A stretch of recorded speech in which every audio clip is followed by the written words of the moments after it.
kulam kedei dibur.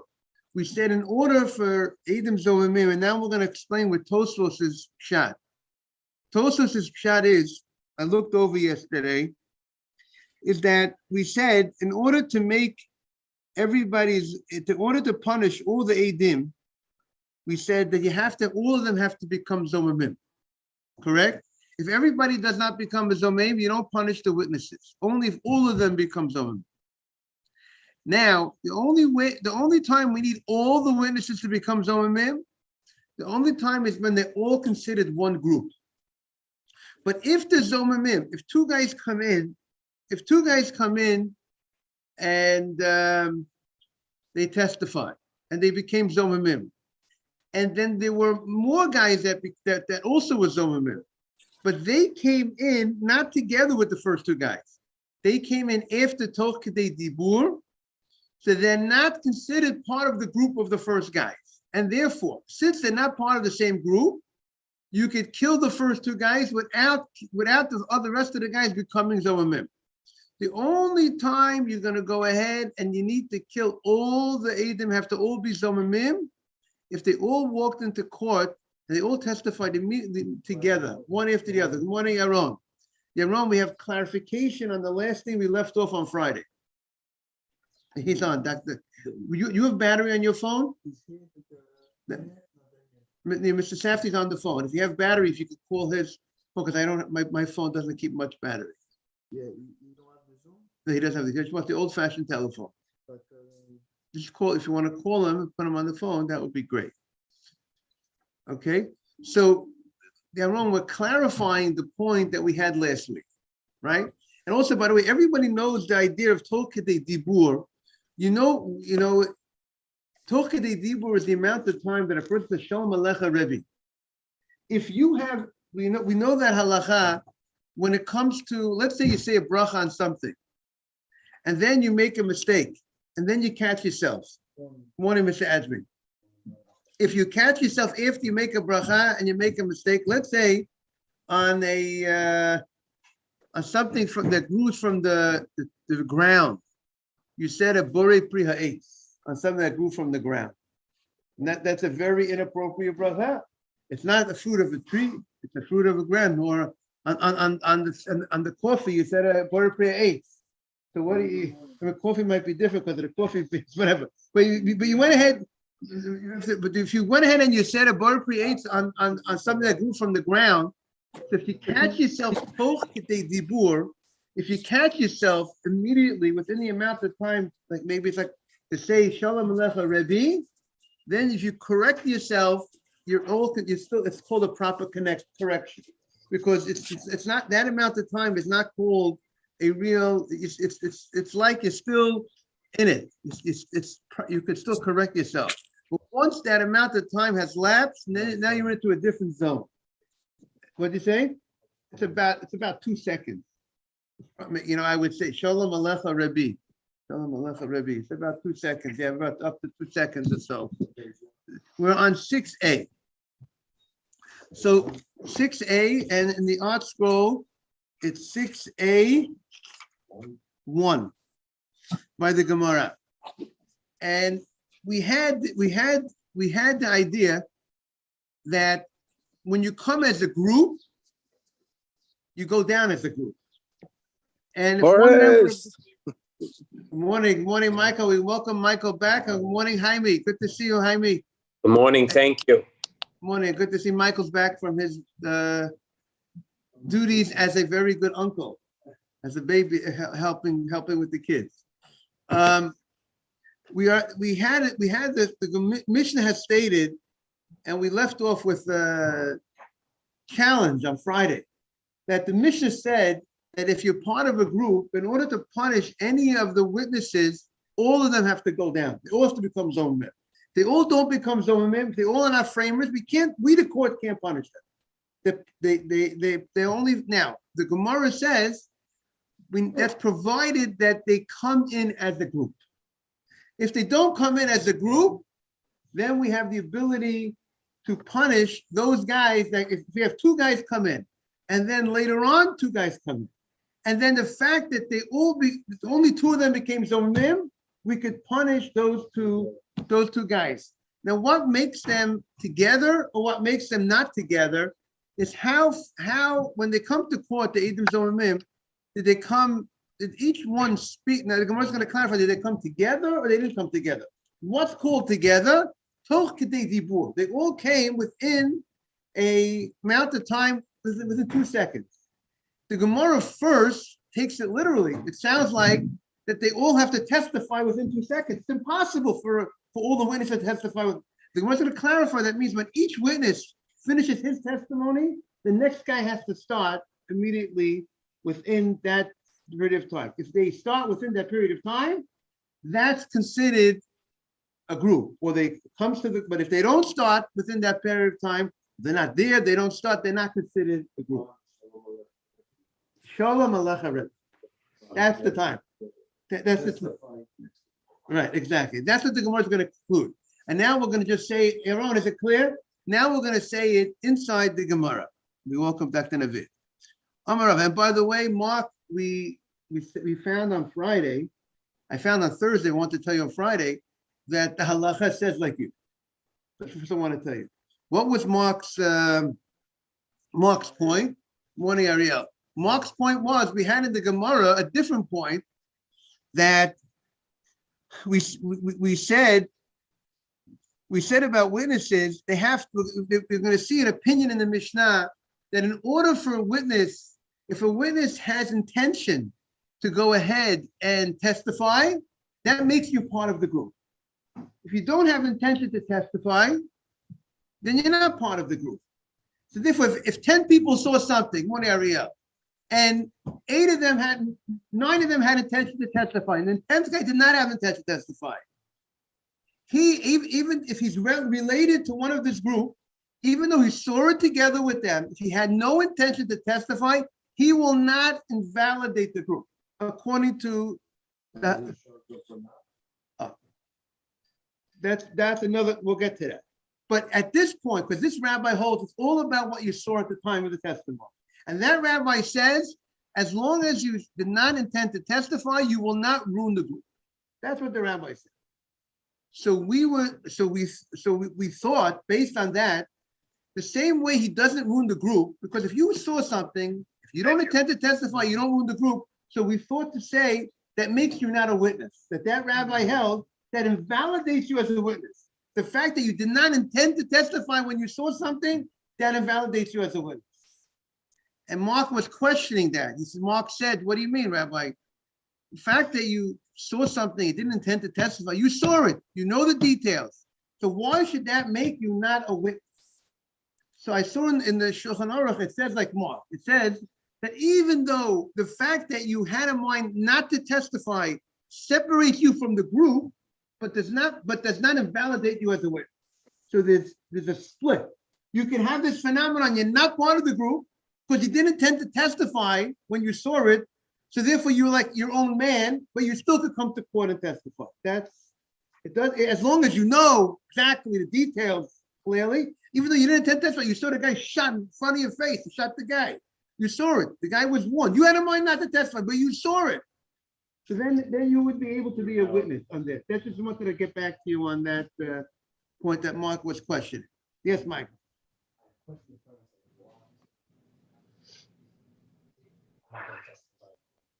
There's some people that don't want to get involved. There's some people that say the other guy's not going to testify. The other guys will take care of it. There's 1 or 2 people. Yeah. I'm not gonna Yeah, if you don't pay taxes, you don't get Very good. You heard what somebody said? If you don't pay taxes, you're not going to be on the stand. So therefore, you're not going to want to testify if you don't pay taxes, because they're going to be afraid. An illegal immigrant, right? He's going to be afraid to testify, right? Yes. To be eligible to be accused of something, you have to be warned. Right, right. That's what we said. In order to punish the court to punish someone, he needs to be warned. He has to be warned by each one person. That we're going to have to. The details of the warning we're going to see. Stay tuned. But there has to be warned. That's the halacha. He's not warned. Not murder. Yes, he warned of murder. But he has to be one. There's a machloket in the Mishnah. If someone's a learned in the Gemara, someone's a learned person, you need to be one. But the halacha says, yeah, you have to be one. You have to be one that know if you do this act, exactly, making Shabbat and all that, you're going to get, there has to be one. That's the technical point that we need. When you have witnesses come in, forget about the other two. When you come in, what about if it's just one person? Even though you always do two. You always, one witness cannot cause any punishment. The only power of one witness in these cases is to create an oath. One witness, when it comes to money matters or when it comes to marriage issues, you need two witnesses. On shchita, on things like eating food and these type of things, slaughtering as one person is enough. But when it comes to marriage, these type of things, on money, you need two witnesses. Woman of soldier when you walk. But that's because we rely on something else. It's not if one witness says that somebody got killed overseas, and then we say that the woman could marry based on that testimony, even though you need two witnesses, it's because there's a special chazakah that the woman would really look into it very well. Because if she doesn't look into it well, if the husband walks in and comes back, then she marries someone else, it's over. You know what I'm saying? So that marriage might, so there's special laws over there. So, but general, you need two witnesses in order to do anything. In the case of capital punishment, you have one person shows up, and then 5 days later. Oh, great. It was great. Dr. Navid is saying very good. So Tosfos explains the following. There's two different laws. When it comes to Zomamim, when it comes to witnesses who did not see, who are framers, they cannot join. So the framers, since they never saw anything, so it comes out, the fact they came separately, they're not part of the group, correct? That these framers are not part of the, together with the other witnesses, because these guys were found to be framers, they were not there. But normal witnesses don't have to walk into court together. So if it says normal witnesses on a thing, you could come at 9, you could come at 9:30, you could come in to testify, as long as you both, and we're going to see in the Mishnah that you were there together as a group, you could come in to testify. That makes you one group. Exactly, as long as they're honest people. Not, no, as long as they weren't found to be frank, right. There is, You could be part of a group, if straight or honest or not. You could be part of a group and come at different times. right. Whether they're good, whether good witnesses or bad. But again, if you're bad witnesses, but if two people are bad witnesses, if two people were found to be framers, Right. two guys were found to be framers, and they came, these two guys came at different times, so these two guys are not part of, and that very Qualifying time is what makes you part of the group. right. Not collusion. Right, Not time, collusion. right. But time makes, so Tosfos explains the following. When people saw something and they were not invalidated, they were not found to be framers, so that means you're all coming in and saying something that you saw. And therefore, what makes you the group is that you saw it. You all saw this together. But when you did not see something, when you were found to be a framer, that means in essence that you weren't there. You didn't see anything. So what unites you with this other guy? The collusion together to frame somebody. That collusion takes place when you come to court together with the other guy. Right, but you had it right, but that's not gonna. But they come separately. It's not, let's say these witnesses come separately. So these witnesses that came separately, would they invalidate, let's say, the other guys that were not found to be framers? Because since they're found to be framers, right? So they're out. But the question is, how are they together or not? So those They're not together with the original good guy. they're not together with the original good guys, but they're not even together with themselves because different hour. That's what the point. Say it again. That's the whole. Because that makes them a group by being together. In order to be, I mean, again, it makes them the laws of a group that says that you have to invalidate the whole group in order to kill any member of the group. That law only kicks in if they're a group, right? And when will that make them part of that group? The cut time, right? Two framing somebody. They know the law, they just have to come in 10 minutes apart. So if you're saying if two framers came in 10 minutes apart, They're not part of a group. they're not part of a group. Two Good, if- witnesses, right. there are two witnesses, they're considered separate, and they're colluding, and they're framers, and they're found as framers. So now they're found as framers. So technically, if two guys, they came in at separate times, they're found as framers, they're not part, these guys are not part of, and they're not part of any group. They're not part of any group. We can still kill them. Mr. Ashby, we can, right. Again, you need to be two at the same time in order to be part of a group. But again, but they're not part of, one second, they're not, no, they don't, but they're not part of a group. So these guys are not part of, right. What did you say? Yeah. We're clarifying the point, Ariel. We're clarifying the point. We're saying the following. We're saying kosher witnesses, that nobody found them to be framers, right? They're just witnesses. One guy can come at 9 o'clock, will come at 9:30, one in 8, they won't come at 10 o'clock morning. And then the fact that they saw, and they all, now, what makes, are these guys a group? Now, they could be independent. Not everybody has to be a group. The court joins witnesses together, whether they're a group or not a group, right? But to make you guys a group creates new laws, right? If guys come independently on something, they're not as part, then each one is a witness and we can join witnesses together. But to make you a group, and now you have certain laws as a group. What's the group law? Everybody has to come down. Everyone has to be found to be guilty, framers, in order to punish anybody of the group. So now the question is, what are the laws to make someone a group? So now, if guys are found to be framers, what makes you a group? If you come into court together to frame the guy, that makes you a group. And if you come in together to frame a guy, you're a group. And in order to bring anybody down, but if you come separately, Mr. Adrian, and you could, so we could kill them. You're not part of any group, but you're two witnesses, and we could kill them. You're correct. So in that case, we should be able. They did not come together.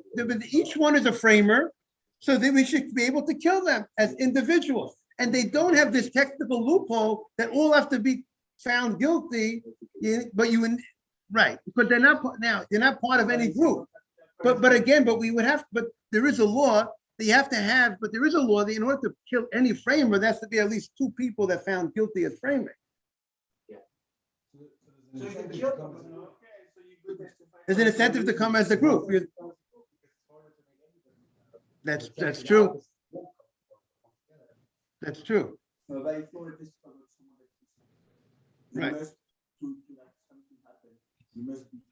And we have to have two. In order to testify, what? By yourself? Right. We're not gonna kill a guy based on one witness. Right. We have to look up more of these laws because these are very technical laws. We'll see more details as we go tomorrow. Meanwhile, we're going to continue in the Gemara. Okay, so let's see the Gemara. Amar Rava in the Gemara. Who shehidu kulam b'toch kitei dibur. That's only what makes them a group. The Gemara says if they all testify within a space of couple of seconds of each other. So Amalei Rav Acham Edifta the Ravina. Rav Acham Edifta says Ravina Michti. Toch Kedei Dibur Hechi Dami. What's the case of Toch Kedei Dibur? How much is the time to say that I'm together with you? Toch Kedei Dibur. Kedei Shelit Talmid L'Rav. the amount of time it takes for a student to say to the rabbi, Shalom Alecha Rebbe. That's called Toch Ketei Dibur. That's considered you together. It's like the same time. Like if you correct yourself, you said a bracha, the wrong bracha, and you correct yourself within that amount of time, it's like you didn't say the wrong thing. We look at it like you're still in the middle of it's not considered a significant amount of time that's called that you're now doing something new. As long as you correct yourself right away, right? A lot of times you hear the rabbi says, Toch Kedei Dibur. It means within the amount of time to say Shalom Alecha Rebbe. If you corrected yourself within an amount of time, that's a proper correction. If you go in and you say a borei pri ha'etz on a tomato when you're supposed to say hadama, and then 5 seconds later you correct yourself, it's too late. You already passed the time of correction. So that's called Toch Kedei Dibur. Okay, is that clear? So the Gemara says. Yeah, he should. Yes, he should. Mr. Safdie's on the phone. So the Gemara says, "Meya tuva have it." So the Gemara says, if you're going to have 100 witnesses, they're going to need much more time than the amount of time to say Shalom Alecha Rebbe. You can't get 100 witnesses in such amount of time. So the Gemara says, Amalei. So he tells them back, Kol chad v'chad, each witness, the toch ketei dibur shel chaveiro. If I testify within the 2 seconds of the next guy, that makes it that we're not talking about the total, all the witnesses have to speak within that 2 seconds. That's impossible. One to the next. One witness finishes, the next one starts. Next one starts. That is consistently until they finish. Right, exactly. Right. Now, Rabbi Kiva Omer, unless you come to court, we all walk into court. 10 people walk into court together. That's going to happen. Right. The court, everyone is standing there. The judge says, guess what do you have to say? Okay, what do you have to say? What do you have to say?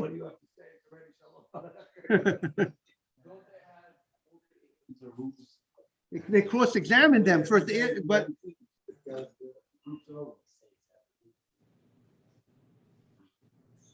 okay. Rabbi Kiva Omer lo ba'shlishi u'mashnayim. So now the Gemara is going to explain. We had the machloket between Rabbi Yossi and Rebbe. And the way Rashi explains the Gemara's question is Rabbi Yossi. Rabbi Yossi said in the Mishnah that if a relative sees something, the Gemara understood Rabbi Yossi at this point, that if you see something, even if you were not one of the players, you were not one of the people that warned the guy, the suspect, you didn't even have attention to testify. You saw something. The fact that you saw something, and if you're an invalid witness, if you're related or something else, that will invalidate the group. That was the opinion of Rabbi Yossi. You have 10 people, one of them, and that was the question Rabbi had. What if you have a brother that witnesses something? If the brother witnesses something, he's going to ruin the whole group, because if one guy is pasul, it knocks out the whole group. And if 10 people are watching something, so the other rabbi says, the only way you knock out the group if you intend to testify. But the first rabbi, the Gemara said, if you don't intend to testify, if the fact that you saw, if we're all in this room, and some of us are brothers, and we see something, according to Rabbi Yossi, even though we don't intend to testify, we'll knock out the whole group. Because the fact that we saw it together, that unites us as a group. And the fact that if one of us are related to each other, there's someone invalid in this group, and the man that's invalid in this group will knock out the whole group. Whether you come together later on or you don't come together, the fact that you saw it together, that's the opinion of Rabbi Yossi. So that means someone related to the perpetrator is there at the right, exactly. According to that understanding, it would knock out any witnesses. Walks in with a friend who's a brother who's a criminal, he does nothing other than watch. He can't knock out any witnesses. Maybe he's accomplice to the crime. Again, the question is the time of the crime. time of when the crime happened, did he walk in? Was there this relative there at the time? So the Gemara's question. So the Gemara challenges him. If you're telling me that if there's an invalid witness, that the invalid witness would knock out the whole group, even if the invalid witness did not intend to testify, see if the invalid witness needs to be part of the group to testify. So if you're together with your brother, you'll have in mind, I don't want to testify, and therefore you're not going to ruin the group. But according to Rabbi Yossi, even if it doesn't make a difference what you have in mind, as long as you saw it together, you will ruin the whole group. So what's going to happen when you have brothers together? So Amalei Rapapala Abaye, Elameata, he has a different question. What did he say? Any two witnesses related to each other? Right. According to this opinion, according to the way the Gemara understands. So the Gemara says at the end of the Gemara, Tosfos learns the Gemara at the end that the Gemara is going to say, as long as they don't come to court together, you won't invalidate it. That's Tosfos' opinion. I mean, if you brothers saw it together, as long as you don't come to court, you don't ruin the group. The only time you ruin the group. If as long as you don't come, as long as two of the brothers don't come in together, only one shows up, the other one doesn't show up, you don't invalidate the group. That's Tosfos' opinion. It's one opinion in the Shulchan Aruch. I think it's only the second opinion. It's not the main opinion in the Shulchan Aruch. So so Rabbi Akiva says the headline here, some correct the headline. It's going on the etc. It's going on Rabbi Yossi. It's going on Rabbi Yossi's opinion that as long as you saw it, even if you don't intend, you will knock out the witnesses. The fact that you saw it. And that's what the Gemara is challenging.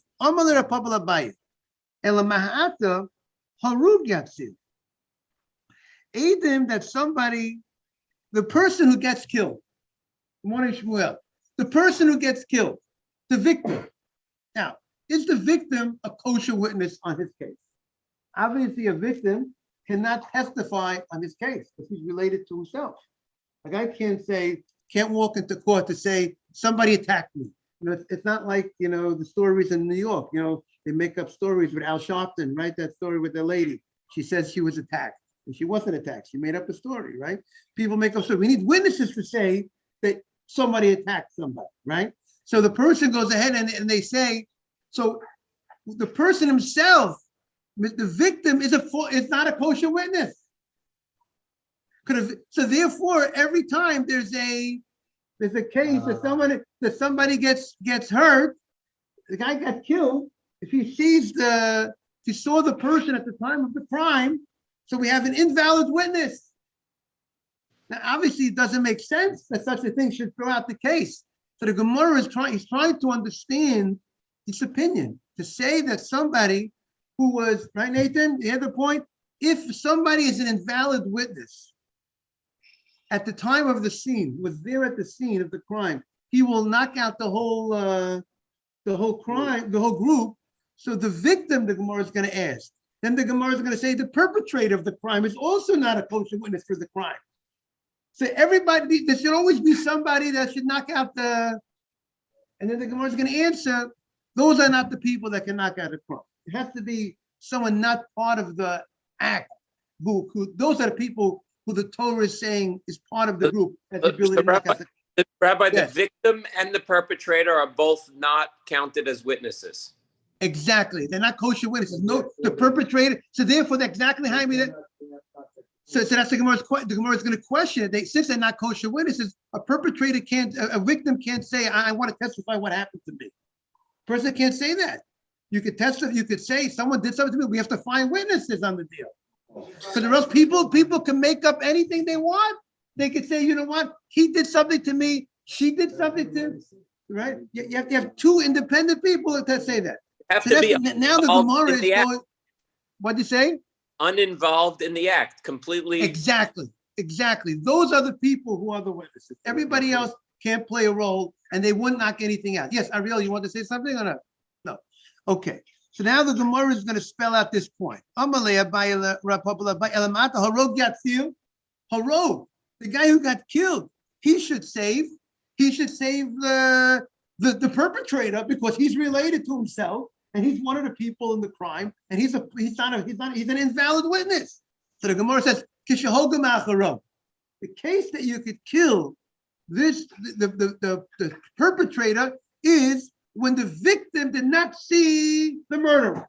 He got killed in the back. He got stabbed in the back. He got arrowed in the back. See, he never saw who did it. Therefore, he's not going to knock out the perpetrator. Again, at the end of the day, the Gemara. That's going to be the end. I gave you the punchline. So before we'll see the development in the Gemara. Before the Gemara came up with. Then if that's the case, you only need one witness if you could count it. The Gemara never, very good. He counts, then you need four witnesses. Very good. Very good. We never thought that the Gemara never thought that we could count the victim as a witness. Right. But the Gemara was thinking that we could count the victim to knock out the group as a knockout, as a not kosher witness. So the Gemara says, Nirva Yatsim, if a man, what the Torah says, and this speaks Parashah, if a man has relations, sleeps with another man, they get killed. So the victim, not the victim, the person who was slept with, he should save the guy who slept, who let's say the more active player in the act. He should save the more active player because he's also an invalid witness, because he's also part of the crime. So the Gemara's question is, he should save that guy. Good morning, Mr. Pedesh. So the Gemara says, Kisharov Macharav. He didn't see the guy. So the Gemara says, what do you mean? Horeg v'yeravei atzilu.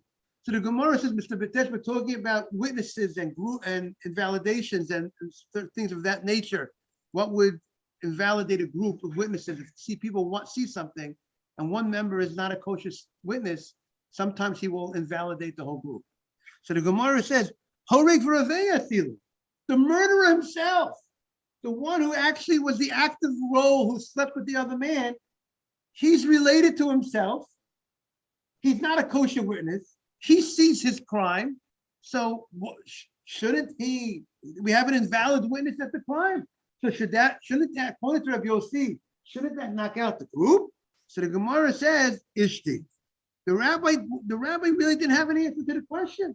But, so that's, he sees. So the Gemara. So the Gemara says, the Gemara was thinking at this point, he sees what he does. The guy who's the murderer sees what he's doing. He's a not kosher witness on this crime. And therefore, we have somebody who's invalid, who is witnessing this crime. And according to Rabbi Yossi, which says if someone invalid witnesses a crime, he knocks out the group. That's what the Gemara is questioning. And the Gemara knows it can't be. The Gemara knows it's like it can't be, but we have to figure it out. I know it can't be, but how does it work? According to that rabbi who says that that person can knock out the group, by the fair fact that you're watching. So to that, the Gemara says what we said before. When it came in front of Rava, when the Torah talks about the witnesses that have the ability to ruin the whole group, to throw out the testimony, it's only someone who could establish, who's a kosher witness, to establish the story. The only people that are kosher to establish the story, right, are the people that are not the people involved in the crime. The fact is, people involved in the crime, the victim, the perpetrator, all those people cannot establish a crime. And therefore, the fact that they can't, similarly, since they can't establish the crime, they're not part of the group, and they will not knock out the group. So that's what the Gemara says. The pasuk is talking about the people who are establishing the act.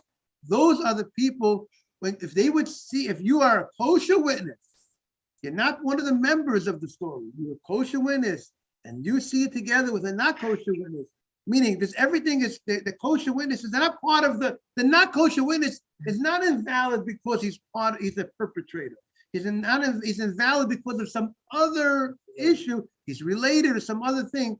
He would have the ability, according to Rabbi Yossi, to knock out the whole group. That would be the opinion. Yes.